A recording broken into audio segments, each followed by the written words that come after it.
This is Poland. The Polish economy has just had probably the best 20 years in its economic history, excluding 2020 of course, recording the fastest growth in Europe, being the only European economy to avoid a recession following the 2008 financial crisis, and outperforming other post-communist nations to become the first to reach developed status.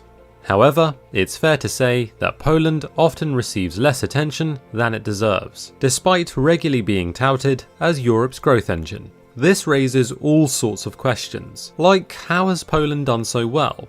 Why under 26-year-olds pay less income tax, and whether, as some have suggested, it can catch up with Germany's average income by 2040. To answer all of this, we first need to take a look at Poland's economic history.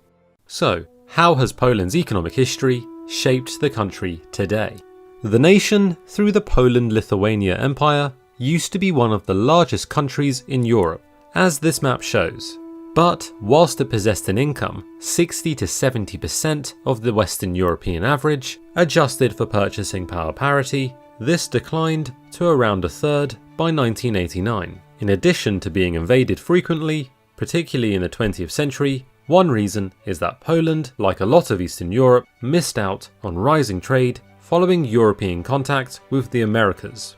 Whilst this pushed Western economies to focus on trade-based comparative advantages, culminating in the Industrial Revolution, Poland remained largely focused on agriculture, something the very grandfather of economics, Adam Smith, noted in his book The Wealth of Nations. Fun fact: casting 18th century economics aside, Poland's steady economic performance over the last 20 years is linked to what happened up until 1989, communism. Like many parts of the world, Poland was a full-on communist nation following World War II, a period which saw rapid industrialization, expansion of social care, and access to higher education. Crucially, the centrally planned economy focused on public ownership, overseen by party officials in a system designed to hold real wages under control and restrict price increases. And, for a while at least, improvements to the lives of average citizens were made.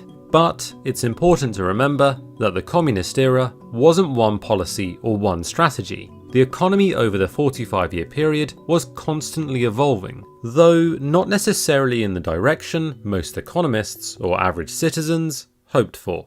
The 1980s is often referred to as the lost decade in Poland and, to be honest, much of the former Eastern Bloc.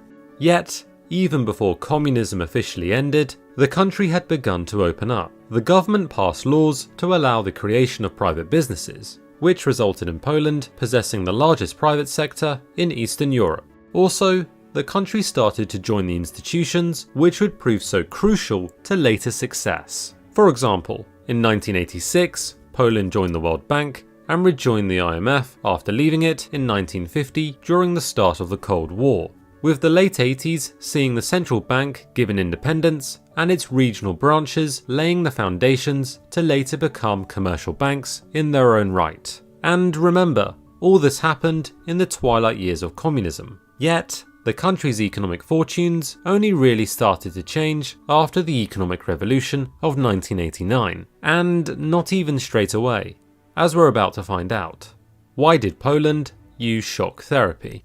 In the immediate aftermath of communism, Poland elected a new pro-market government surrounded by a rapidly collapsing economy, with all the failing institutions and inefficiencies to address. Now, instead of trying to slowly turn its economy around through incremental market reforms, the country devised a bold plan to transition to a full-on market economy as quickly as possible, something overseen by Finance Minister Leszek Bałsowicz. Through the Bałsowicz Plan, which economists would go on to equate to an economic form of shock therapy. You see, the nation was struggling with hyperinflation of over 500% a year, so decisive action was deemed essential. The plan intended to stabilise the macroeconomy and liberalise business, creating the conditions necessary for a functioning market economy. This involved a range of strategies, such as largely abandoning fixed pricing, devaluing the currency, replacing state monopolies, stopping subsidies to inefficient organisations, and perhaps most importantly, encouraging the privatization of large state-owned enterprises. To be fair, this shock therapy was met with an initial backlash as economic output initially declined and unemployment rose. This was a monumental change in a way of life and remains a controversial topic, with critics arguing that the large-scale macro reforms weren't supported by enough microeconomic policies to help struggling businesses, particularly in the east of the country. However, its goals of bringing inflation under control and creating the conditions for private enterprise to grow were largely met, which no doubt helped Poland go on to record nearly 3 decades of unbroken growth. Now, for all of the rapid reforms brought in, privatization of the nation's crown jewels, its state-owned enterprises, was relatively slow. Poland didn't experience a wave of newly minted oligarchs like Russia did. It's fair to say though that there wasn't a grand plan to privatize slowly. This was largely the result of a number of factors, like limited know-how, outdated legislation, including a bankruptcy and commercial code dating from the 1930s, and a fear amongst managers that they'd be criminally liable for any mistakes in the privatization process. Ironically, by adopting a more gradual privatization process, intentionally or unintentionally, commentators note that a complete collapse of industry was avoided. In fact, in a lot of cases, state-owned enterprises dragged on unreformed for a number of years, which gave supporting services a chance to develop in order to assist in the eventual transition. Following the initial shock therapy, Poland turned its attention to its real aim, catching up with the West. A fundamental part of this centered around preparing the country for EU membership through developing strong institutions. And this is something Poland got right, improving its rule of law, property rights, and regulators, making conformity to EU standards a top priority. Now, just like many post-communist economies, labour reform was a key item on the agenda.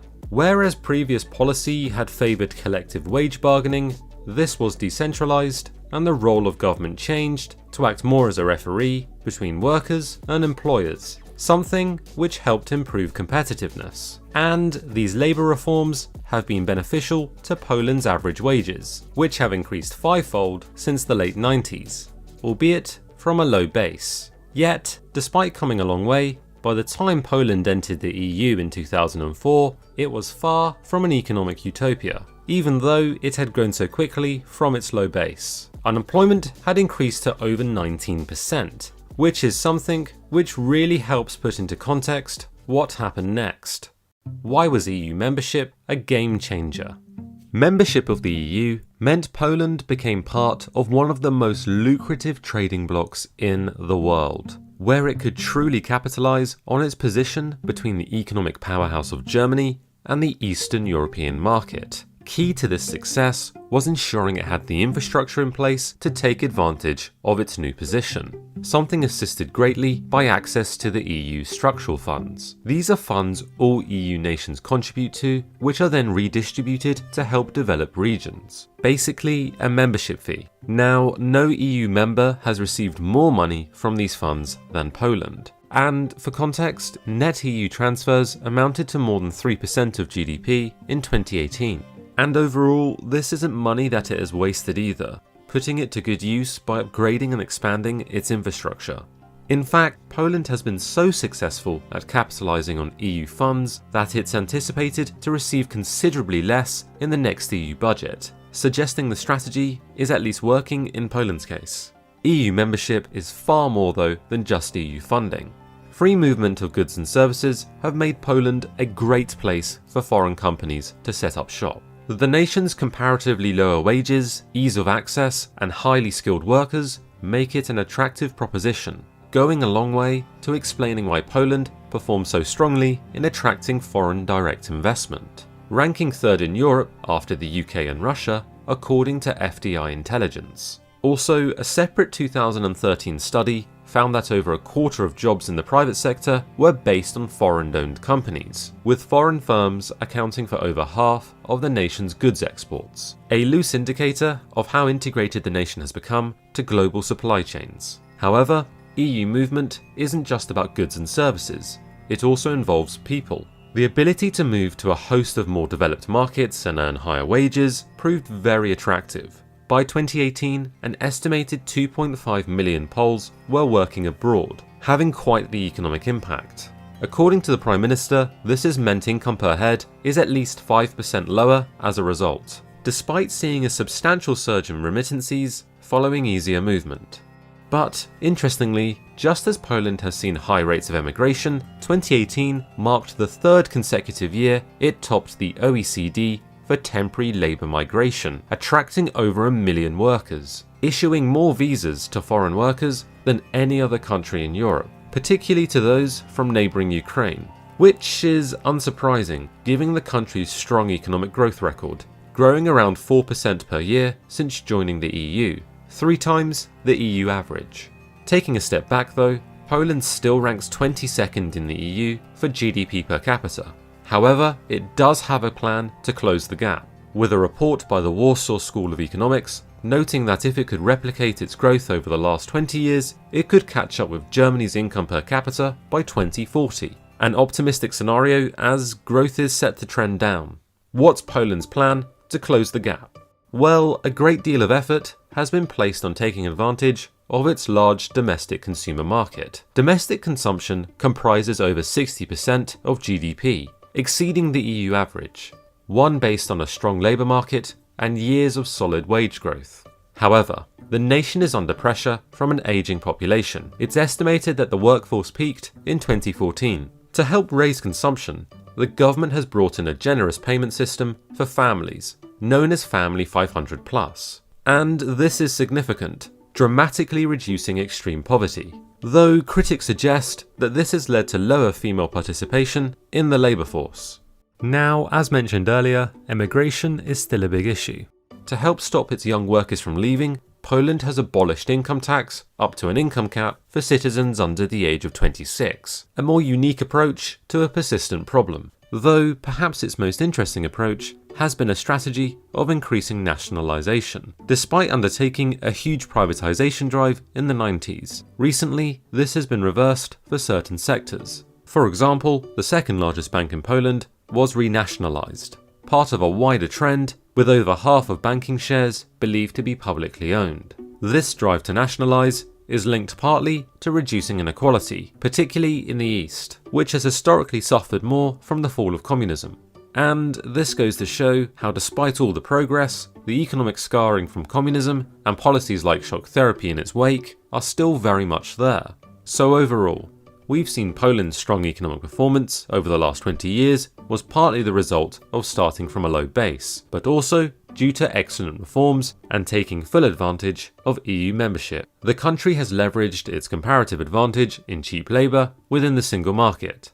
Yet, like so many other post-communist nations, it has had to deal with high levels of immigration, developing some unique strategies to address its looming demographic crisis. Whether Poland can achieve its aim of catching up with large Western economies is uncertain, but in 1989, few would have also predicted that Poland would have done so well so far.